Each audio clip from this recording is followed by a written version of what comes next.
if there are 15 line items, real estate's number 9 on the importance level. Number 1, labor force. Yeah. If you can't hire employees to work there, it doesn't matter. Doesn't matter what the incentives are from the state. Doesn't matter how pretty the land is or the cost of the building. Labor Yeah. force is the driver, and I think a lot of people are seeing that. And I've seen probably starting in 15, 16, 17 around there.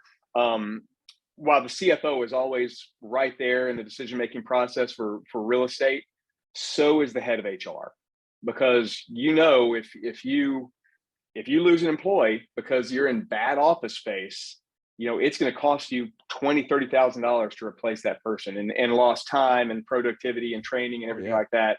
So spend a little more, spend an extra dollar a square foot or whatever it may be to keep those tenants happy, or to keep those employees happy, and to keep them in a good building, with the amenities you need in a good location. Because while you can't necessarily put that what it costs to hire somebody on a spreadsheet compared to rent, it's a factor in the long run.